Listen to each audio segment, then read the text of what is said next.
You're listening to WKZR 98.7 FM, Louisville's last light in the dark. If you're hearing this, stay where you are. Lock the doors. Turn off the lights. Pray the dead don't hear you breathing. It's 5:03 p.m. on May 4th, and God help us all. The world as we knew it ended today. They called it the Derby Day Apocalypse. The horses ran, the crowd screamed, and the dead, well, they finally got their fill. Let me tell you how it began. It was a day drenched in contradictions. The sun hung fat and golden over Churchill Downs, the air thick with bourbon and honeysuckle. Ladies in wide-brimmed hats laughed behind silk roses. Men in seersuckers sipped mint juleps, their laughter sharp as the crunch of ice in empty glasses. But there was something wrong. A tension. A hum. Like the sky itself was holding its breath. Maybe it was the heat. 96 degrees by noon, the asphalt shimmering like a mirage. Or maybe it was the flies, swarms of them, black and restless, clustering on the statues of Derby champions, their bronze eyes crawling. No one noticed. Not until the horses did. They say the first infection came from the stables. A groom named Javier Mendoza found a horse dead in its stall at dawn. No wounds, no sickness, just empty. Like its soul had been sucked clean out. By post time, 7 more were gone. Then the jockeys started collapsing. Feverish, their veins black as oil under sweat-slick skin. The doctors called it heat stroke. The crowd called it bad luck. But by the third race, the truth was galloping straight at us, teeth bared. It happened during the Run for the Roses. Magnolia's Fury, the favorite, led by a length. Then she stopped, froze mid-stride. Her jockey, Sammy Silk Ridley, later told me her neck twisted, snapped like a wishbone, but she didn't fall. Her eyes, pupils blown wide, milky white. She turned on him, ripped his throat out before the crowd could scream. That's when the real screaming started. They came from everywhere. The stables, the concession lines, the VIP suites, people clawing at their own faces, their mouths unhinging like snakes. A woman in a peach sundress bit her husband's cheek clean off. A security guard's radio crackled. Code black, before his own voice gargled into silence. They moved fast, faster than the living, and they sang, a low, droning hum like a beehive underwater. I'll never forget that sound. It's in my bones now. But this isn't just a story about monsters. It's about the ones who fought back. Like Emily Chen, a paramedic who turned her ambulance into a battering ram, plowing through the gates to save a group of kids trapped in the paddock. Or Marcus Boone, the track's head chef, who held the kitchen doors shut with a butcher knife wedged in his shoulder, buying time for strangers to escape. And then there was the girl in the yellow hat. We received a voicemail at 5:47 p.m. Her name was Lila, 12 years old, hiding under a betting kiosk, whispering into a dead man's phone. She said, "My mommy's gone. Her eyes are blue now. I'm scared, but I have my brother's Walkman. The batteries are dying. Please, play something pretty?" We played her Chopin's Nocturne Op. 9. The last thing she heard before the line went silent was a piano, not a scream. Wherever you are, Lila, this one's still for you. By nightfall, the track was a graveyard. Fires burned in the grandstands, casting shadows that danced like ghouls on the rubble. But here's the thing. The dead weren't alone. There were lights, pale blue orbs floating over the infield, circling the dirt where Magnolia's Fury fell. Some survivors swore they saw shapes in the smoke. Tall, slender things, watching. Not zombies, not human. And the humming, it changed. Became almost musical. Like a lullaby. Or a warning. Reports are trickling in from beyond the track. Lexington's gone dark. Cincinnati's bridges are blown. And in Harlan County, miners are barricaded underground, radioing about hands coming out of the coal. Whatever this is, it's spreading. Fast. But listen to me, listen. This isn't just Kentucky's war. Madrid, Shanghai, Nairobi, same stories. Black veins, singing corpses, blue lights. This is global, and it's ancient. Something's woken up, something hungry. I don't know how much longer this station will stay on air. The generator's fading. But if you're out there, fighting, hiding, praying, you're not alone. Stay alive. Stay quiet. And if you see the blue lights, run. Don't look back.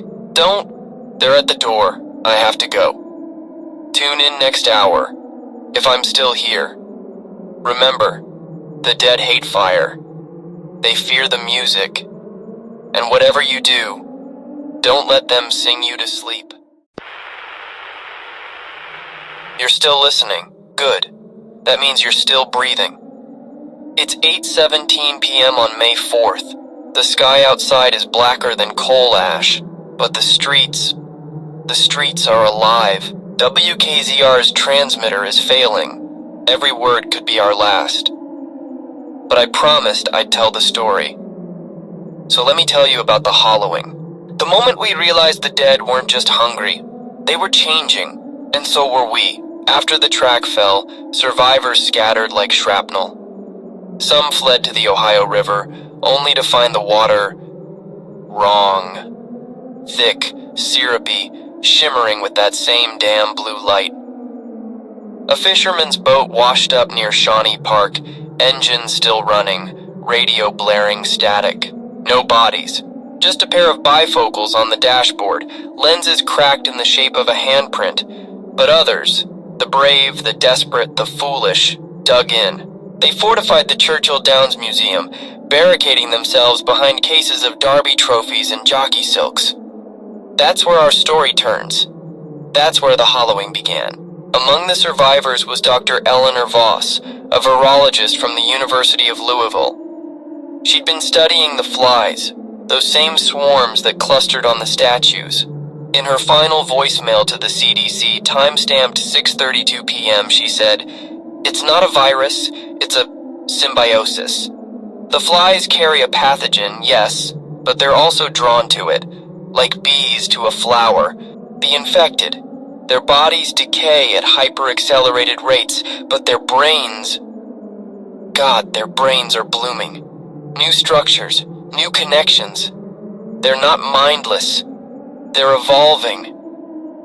The voicemail ended with glass shattering. She's gone now. But her words, they matter. Inside the museum, the living began to hear things, whispers in the walls. A boy named Tommy Reeves swore his dead sister spoke to him through an antique writing crop. "She said the lights are doors," he told a nurse. "She said they're coming through." By midnight, half the survivors had migraines so severe they clawed at their own scalps. And then, the humming returned. Not from outside, from inside. A janitor named Frank Duval recorded it on his phone. That sound? It's the same frequency as the Derby crowd's final scream. Slowed down, reversed. The dead were broadcasting, and the living were starting to listen. But let's talk about the heroes. Or maybe the damned. Like Father Patrick Malloy, who turned the museum's chapel into a triage ward. He used communion wine to sterilize wounds and Psalm 23 as a sedative. Last I heard, he was standing on the roof, ringing the steeple bell with a sledgehammer, shouting, "Come and get me, you bastards!" Bought 43 souls an extra hour. Then there were the twins, Ava and Zoe Clark, who rigged the gift shop's souvenir keychains into shrapnel bombs. Their last act? Detonating a popcorn machine in the throat of a horde. They were 19. But not all stories end in fire. Some fade. Like Howard Greer, an 82-year-old groundskeeper who'd worked the Derby for 60 years. He slipped out at dawn to mow the infield one last time. They found his body hours later, propped against the finish line post. No bites, no scratches, just a smile and a pocket full of grass seed. His overalls were soaked in gasoline. They never found the match. And then there's me. You're wondering how I'm still here, aren't you? Truth is, I shouldn't be. When they breached the station doors, I hid in the utility closet, listened as they tore Jerry, our intern, apart. He was humming along with them by the end. I've got his blood on my shoes. And something else, a bite, right here on my ankle. Don't worry, I'm not turning. Not yet. Turns out the old cliches are lies. The bite burns, yes. But it also clarifies. I can hear them now. Not the moans, the words. They're saying, join us, see. And sometimes, I want to. Global update, if any of it still matters. Tokyo's subway system is a hive. The Eiffel Tower collapsed at 3:15 a.m. local time, crushing a swarm mid-climb. And in New York, some lunatic flew a helicopter into the Statue of Liberty's torch, burned the whole harbor blue for an hour. But here's what keeps me up, the patterns. Satellite images show the outbreaks form spirals, perfect Fibonacci sequences. Ground zeros, ancient places, burial mounds, battlefields, churches built on older churches. In Bardstown, they're digging up the bourbon distilleries. Found bones in the fermenting tanks. Human? Not exactly. They're back. Closer this time. But I need to tell you about the girl. The one in the yellow hat. Lila. We thought she was gone, but at 2:09 a.m. the voicemail inbox lit up. Same number. Same trembling voice. Only now she's changed. I can see the lights, she said. They're pretty. They want to show me the garden under the track. The one with the roots that bite. Don't be scared, Mr. Radio Man. I'll save you a seat. The line went dead, but the message kept playing. Reverse it, and, well, that's not Lila. Hasn't been for a while. I'm out of time, but remember this. The dead hate fire, yes, but they fear the cold. A nurse at Norton Hospital froze a pack of them solid with an MRI's liquid nitrogen. And music? It's a weapon, but you have to choose the right song. Classical enrages them. Heavy metal confuses. But bluegrass, Appalachian folk, that's the key. The older the better. They remember it. Hurts them somehow. So if you've got a banjo, a fiddle, a voice, use it. Sing until your throat bleeds. Sing like the devil's at your door. Because he is. They're inside. I'm heading to the roof.